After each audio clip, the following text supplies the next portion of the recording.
Hola estudiosos, vamos a ver ahora una ecuación que no es como la definición de rapidez que habíamos visto en otro video, que es la variación de la concentración en función del tiempo, o sea, dividido la variación de tiempo, porque se ha encontrado una relación empírica. ¿Qué quiere decir empírica? Empírica quiere decir experimental, es decir, un dato que se obtiene experimentalmente de la relación entre la rapidez de reacción y la concentración inicial de los reactivos. Inicial le vamos a poner como un cerito así, que significa concentración inicial. Cuando estos son los reactivos y sería cuando corresponde a el comienzo de la reacción hasta un 10% de gastado los reactivos. Bueno, vamos a entender esta ecuación. Acá me está diciendo que la rapidez la puedo calcular a partir de los datos iniciales, ¿sí? De las concentraciones, como una constante por la constante que depende de la temperatura. Este es un dato muy importante. Justamente cuando influye la temperatura en la rapidez de reacción es porque influye en este valor, que es un valor constante que depende de qué reactivos son, o sea, de la reacción en sí, de la naturaleza, y también de la temperatura. Por la concentración inicial de A, del reactivo A, elevado a un coeficiente alfa, por la concentración del reactivo B elevado a un coeficiente beta. Entonces, ¿qué son alfa y beta? Alfa se llama orden de reacción respecto a A y no es el numerito necesariamente, podría llegar a serlo, pero no es el numerito que va delante de cuando planteo la ecuación química, no es el coeficiente Fick-Métrico. Y beta es el orden de reacción con respecto a B. Y cuando sumamos alfa más beta, le llamamos el orden total de reacción. Y alfa más beta no es negativo y por lo general no valen más que 3. O sea que está entre 0 y 3. Lo voy a poner después de nuevo. Bien, entonces vamos a un poquito analizar un poquito más este, ¿sí? ¿Qué pasa con la temperatura? Hay una ecuación que se llama ecuación de Arrhenius que relaciona la energía de activación con la constante con la temperatura.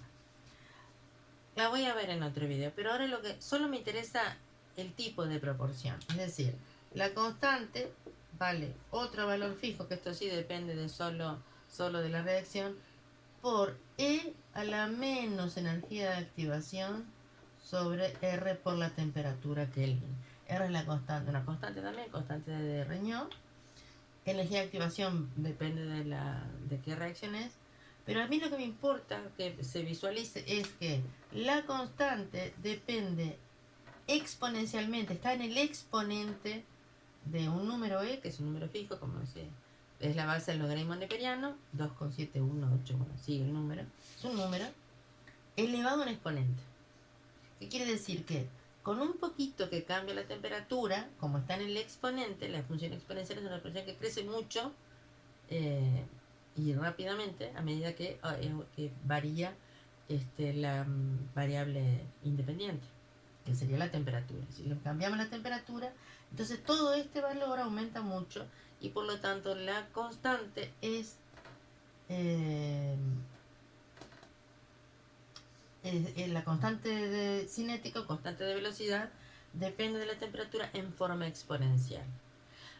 En promedio, y esto no es para todas las reacciones así, pero es interesante ver que cada 10 grados aproximadamente que aumenta la temperatura, la rapidez de reacción se duplica, ¿sí? Por eso cuando sacamos algo de la heladera y si nos olvidamos, por eso es tan importante lo de la cadena de frío. Digo, cuando todos conocemos que si tenemos algo en el freezer que está a una temperatura de menos 18 grados, ¿verdad? Y lo queremos conservar, una vez que lo sacamos y lo ponemos adentro de la otra parte de la heladera, o sea, unos 4, menos 4 o 5 grados, no corresponde volverlo a frizar. ¿Por qué? Porque en realidad las condiciones de reproducción de las bacterias que estén ahí no las podemos volver a que sean mínimas. Entonces, al aumentarle la temperatura, esa rapidez de putrefacción aumenta mucho. Entonces, por eso no se puede romper la cadena de frío. Es bastante interesante. Bueno, entonces, otra vez, la constante, ¿sí?, depende de la temperatura exponencialmente. Esta ecuación es una ecuación de Arrhenius. Arrhenius lo vamos a ver en otros temas, en química, ¿sí? Pero esta ecuación tiene el nombre de ecuación de Arrhenius. Esta energía de activación es un valor también fijo para la constante. Vamos a hablar un poquito de energía, ¿sí? La energía de la reacción. Si hacemos un perfil energético de la reacción, supongamos que tenemos una reacción exotérmica. Eso quiere decir que los reactivos tienen un valor energético de la entropía y cuando se produce la reacción liberan energía, por lo tanto los productos van a tener un descenso. Entonces voy a poner los reactivos en un nivel y los productos en un nivel más bajo. ¿Qué iría acá en los ejes? Y bueno, voy a poner simplemente por ahora energía. A veces se ponen H como entalpía, eso vamos a ver más adelante. Pero esto, y acá coordenada de reacción, ¿qué quiere decir? ¿Cómo va evolucionando el proceso? Esto dijimos que son los reactivos y estos son los productos. Coordenada de reacción. Bueno, entonces, el complejo activado siempre es un estado energético mayor, ¿sí? Siempre corresponde al mayor estado de energía del sistema. Entonces lo voy a poner así, complejo activado, que vimos que era una especie de vida muy corta, una especie química que se forma en el momento del choque, en el cual se rompen los enlaces de los reactivos y se forman de los productos. Entonces, si seguimos, vamos a ver qué tenemos acá representado. Si queremos marcar la energía de los reactivos al complejo activado, justo esta distancia corresponde a la energía de activación. Y si queremos marcar la diferencia entre la energía de los reactivos y de los productos, de la entalpía sería, entonces este valor entre reactivos y productos, ¿sí?, sería el delta H. Esto está al mismo nivel, ¿no? Ahí va. Este sería el delta H. Que en este caso, por ser exotérmica, la reacción es negativa, ¿sí? Exotérmica. Vamos a hacer como una curva de energía, ¿sí? Una curva. Entonces, estarían los reactivos y baja hasta los productos. ¿Qué pasa si le ponemos, por ejemplo, un catalizador? Hay algo bastante interesante de ver. O sea, ¿qué pasa, perdón, antes que eso? Si los reactivos chocan entre sí, pero el choque es lento, no alcanza esa energía del choque como para romper los enlaces y volver a formarlos, es decir, no alcanza para generar un complejo activado. Bueno, lo que pasa es que los reactivos vuelven a separarse en el mismo estado, es decir, por eso esto se llama barrera, a la energía de activación también se le llama barrera de activación.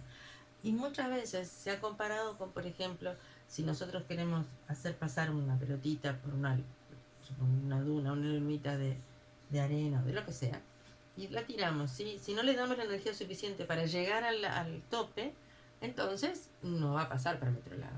Eso es equivalente a decir, bueno, si tengo átomos o moléculas o lo que esté reaccionando entre sí o iones, pero cuando chocan, esa energía del choque es baja y menor que la energía de activación, no alcanzan a pasar la reacción y convertirse en producto, ¿sí? Entonces, en esta zona, los choques que tienen una energía menor a la energía de activación corresponden a los choques ineficaces.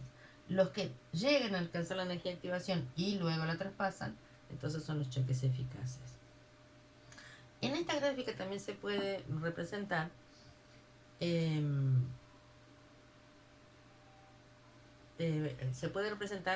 cómo colaboran los catalizadores para hacer el proceso más rápido o más lento. Entonces, justamente el catalizador interviene en la energía, modificando la energía de activación. Es decir, haciendo que en lugar de ser ese complejo activado que se forme, si no hay catalizador, en realidad reacciona con los reactivos y hace que el complejo activado sea otro, que tenga otra energía de activación. Entonces, supongamos que nosotros queremos enlentecer el proceso. Si queremos enlentecer el proceso, queremos que menos choques sean eficaces, que más choques no alcancen la energía de activación, no alcancen esa lomita. Entonces, si va pensando en lo mismo, se forma un nuevo complejo activado, le voy a poner prima a este, ¿sí? Donde la energía de activación es más alta. Si la energía de activación es más alta, entonces el catalizador se llama catalizador negativo porque hace más lento el proceso, o también se llama inhibidor. Parten del mismo reactivo porque no intervienen, no cambian los reactivos de los productos, pero el perfil energético va por otro lado, ¿sí? Todo esto lo estoy explicando de una forma sencilla. Todas estas explicaciones tienen como una forma de profundizar, pero vamos a entender primero lo básico y más adelante podemos ir profundizando. O sea que el inhibidor en negro, acá y correspondería a la energía de activación con un inhibidor o catalizador negativo. Si quiero acelerar el proceso, le voy a bajar esa energía de activación. Y entonces voy a tener un complejo activado con una energía de activación más baja, que sería esta en este caso. Energía de activación más bajita. Es un poco entreverado, pero en el momento que si se escucha se entiende bien. Parte del mismo reactivo, pasa por una energía de activación menor y va para el mismo producto. Entonces, una reacción catalizada tiene más baja energía de activación que sin catalizar. Positivamente, catalizada con un catalizador que acelere el proceso. ¿Por qué? ¿Qué pasa a nivel de las partículas? Bueno, lo que va a pasar a nivel de las partículas es que más partículas, cuando chocan, les alcanza esa energía que tienen para atravesar esa barrera y convertirse en producto. ¿Sí? Bueno, entonces hablamos de la temperatura como factor. ¿Por qué la temperatura es un factor? Recordemos que la temperatura está indicando en forma, o sea, yo la mido con un termómetro macroscópicamente, pero está indicando la velocidad media de las partículas que están en el recipiente. ¿Y qué dijimos? Dijimos antes que para que haya reacción tiene que ser un choque bastante fuerte, ¿sí? O por lo menos que supere la energía de activación. Entonces, si tiene que ver con la velocidad, recordamos que la energía cinética es la masa por la velocidad al cuadrado sobre 2, por ejemplo. O sea que la velocidad de las partículas va a estar relacionada con la energía que va a tener ese choque. Cuanto más rápido, ¿verdad? Va a tener una energía mayor. Entonces, cuando calentamos el sistema, cada partícula se mueve más rápidamente. No es que se calienta cada partícula, calentamos el sistema, cada partícula se mueve más rápidamente. Y por lo tanto, cuando chocan, van a tener más energía en esos choques. Por lo tanto, la fracción de choques eficaces dentro del total de los choques, que algunos son